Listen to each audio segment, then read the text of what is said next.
হাই, মই ধন্তি মিধি গোৱালপাৰাৰ পৰা কৈ আছোঁ। মোৰ প্ৰব্লেমটো আছিলে ওপৰৰ দাঁততো আছিলে, ওপৰৰ দাঁতৰ বাৰী আছিলে, তলৰো আছিলে, বহুত তেৰা-তেৰি আছিলে। তো সেইকাৰণে মই 10 বছৰমান আগৰ পৰাই ভাবি আছিলোঁ ব্ৰেচেছ লগাম বুলি। তাৰপিছত মই চাৰ্চ কৰিলোঁ গুগলত, তাত পালোঁ কেইজনমান ডক্তৰ। তাৰ 2জন ডক্তৰ তাতে গ'লোঁ। তো যাওঁতে 1 মাহমান ট্ৰিটমেণ্ট হ'ল, সিমান এটা ভাল ৰিজাল্ট নাপালোঁ। হয়তো তেখেত MBS নহ'বও পাৰে। তো সেইকাৰণে মই সেইটো বাদ দি পেলাই আৰু এজনৰ তাতে গ'লোঁ, সেইজনে উল্টা কিবা-কিবি ট্ৰিটমেণ্ট কৰিলে। তো মই বহুত বিচাৰি ফাইনেলি মই দীপজ্যোতি বৰুৱা ছাৰক লগ পাই পেলাই ইয়াতে আহিলোঁ, দেন্তভা ক্লিনিকত আহি পেলাই মই ট্ৰিটমেণ্টটো ষ্টাৰ্ট কৰিলোঁ। এইটো 2021ত ষ্টাৰ্ট কৰিছিলোঁ। তো এতিয়া মোৰ ব্ৰেচেছ খুলিছে। তো আজি মই ৰিটেইনাৰ ল'ব আহিছোঁ। তাৰ মাজতো মোৰ ট্ৰিটমেণ্টটো বহুত ভালে গৈছে।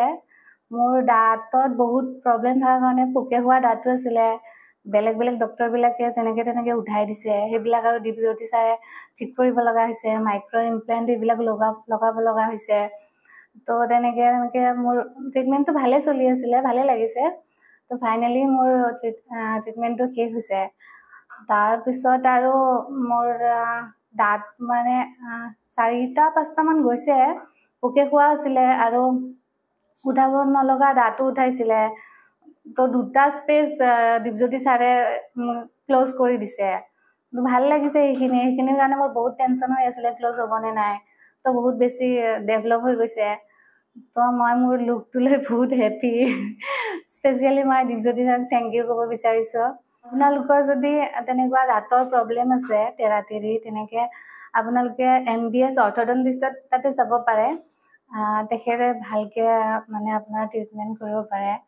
দীপজ্যোতি ছাৰৰ তাতো আহিব পাৰে, তেখেত বেষ্ট হয়। তো আপোনালোকে টেনশ্যন ল'ব নালাগে, একো অসুবিধা নাই। অকণমান প্ৰথমতে 3-4 মাহমান কষ্ট হ'ব, বিষ হ'ব, তাৰপিছত এডজাষ্ট হৈ যায় আৰু। তেতিয়া ব্ৰেচেছটো থাকে নাথাকে একো ফৰক নপৰে। উঠালেও উঠাব কেতিয়াবা, সেনেকুৱা ধৰণৰ হৈ যায় আৰু। তো লগাব পাৰে আৰু। এইটো এজৰ কোনো কথা নাই, যিকোনো এজতে লগাব পাৰে। সৰু হওক, এতিয়া যে ডাঙৰ হ'ল বুলি এজ হ'ল বুলি যে লগাব নোৱাৰে, তেনেকুৱা একো কথা নাই, যেতিয়াই লগাব পাৰিব। তো আজি মই ৰিটেইনাৰ নিব আহিছোঁ। আপোনালোকে ৰিটেইনাৰটো যদি ট্ৰিটমেণ্টটো শেষ হোৱাৰ পিছত পিন্ধিব লাগিব, 2 বছৰ পিন্ধিব লাগিব কণ্টিনিউ, অকল খোৱাৰ টাইমত খুলিব লাগিব। তো 2 ইয়াৰ্ছ পিছত আপোনালোকে ৰাতি অকল পিন্ধিলে হ'ল। ৰিটেইনাৰ নহ'লে মানে আগৰ পজিশ্যনত গুচি যায় দাঁতবিলাক। তো সেইটো মাষ্ট বি লাগিবই ৰিটেইনাৰ পিন্ধিবৰ কাৰণে। তো একো অসুবিধা নাই, পিন্ধিব পাৰিব, ট্ৰিটমেণ্টটো ষ্টাৰ্ট কৰিব পাৰিব। Thank U.